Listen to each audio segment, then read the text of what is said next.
Going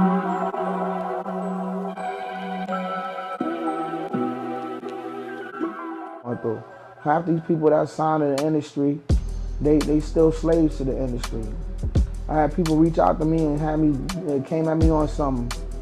Yeah, now we want you, we want to work with you, but you gotta sign up and do some Illuminati-ish. Boy, you crazy, you lost your. Listen, I ran into Chuck D when I was in college, man. I was like, yo, you put Busta Rhymes in them on. I'm like, son, I had a mixtape in college. It's called Pearl Harbor. Yeah. So I was born on Pearl Harbor. I was like, son, put me on, B. Like, I've been asking people to put me on my whole life. But he told me, you already on. You already on. You already on. We already on. Yeah. You know what I'm saying? That's another reason why I erected this platform is because I'm putting out these albums, we're doing all this work.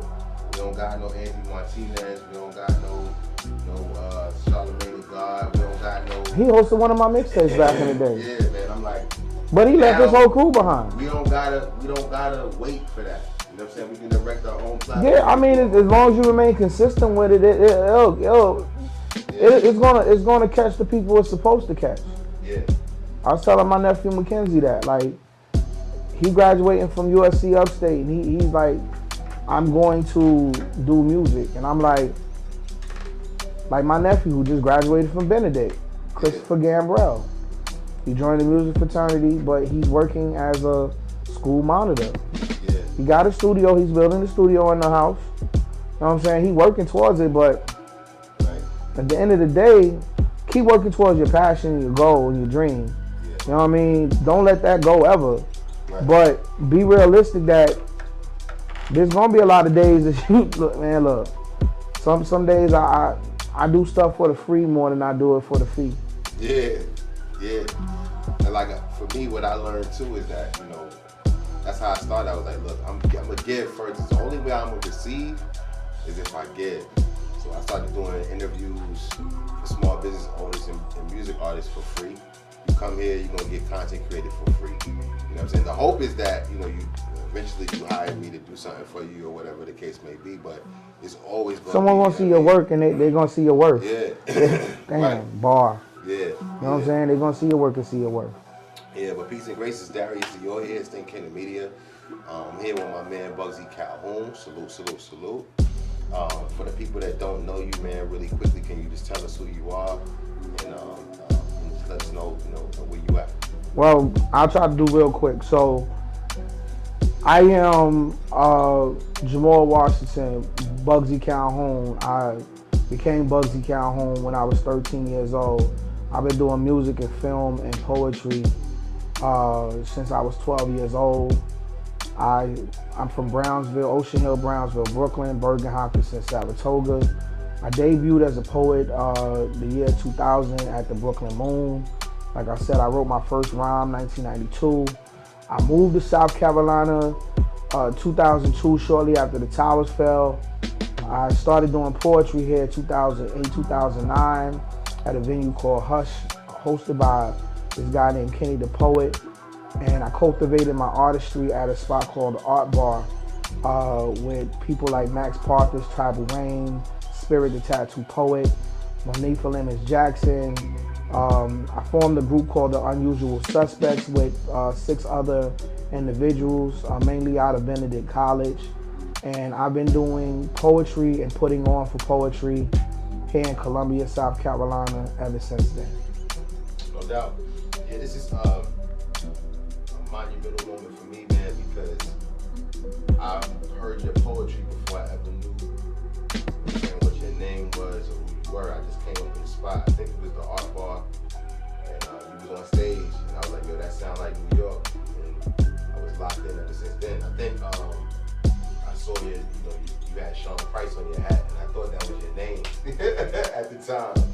And I was like, man, that's not his name. But right now, you on Think King of Media right now, man. We have real conversations with real people. We share real music here. But we know that you not just here to share music today. There's a specific reason why you came on this set. And you can just share with the people really quickly what that is. So December 2nd at the Omni Event Center, 4921 North Main Street, I'm doing a benefit for Rick. Benefit for Rick. Rick was a beautiful young man who died from a tragic car accident from an uninsured motorist. His mother, Antonia Mingo Lewis, is a friend of mine's, um, considered to me more like family. We worked at Alvarez Glen together, and I worked with several members of her family throughout my tenure as a law enforcement officer here in South Carolina. So doors will open at 6, show will start at 7. What do I mean by show? Show is you're going to have members of my mentee program, Boys to Men, and Tracy Oakman, my partner, who does Princess Empowerment. We're going to have our young folks doing a presentation. And then we'll have John Gardner III and his band. They'll be playing, and also my brother John Thomas, he'll be DJing. We'll have poets that'll be performing. We'll have people that'll be singing. I'll be doing poetry, and I'll be also doing some songs myself, covers. For Your Pleasure be there. Christopher Gambrell will be there. There's going to be so many different artists that will be performing at this event. We would like for people to come out. I have a flyer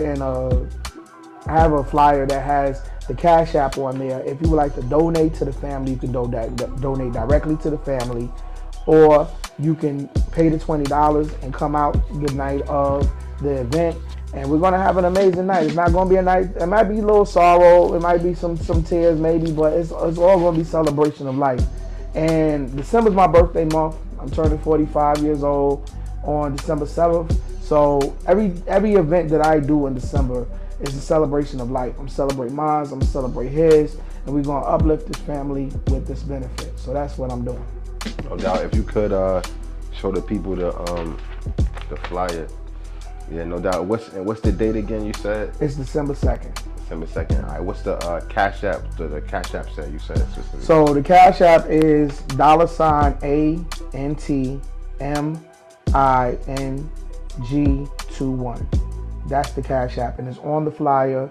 You can find me on Facebook or Instagram at Bugsy Calhoun. If you Google Bugsy Calhoun, I'll come up. I'm pretty much I'm Googleable.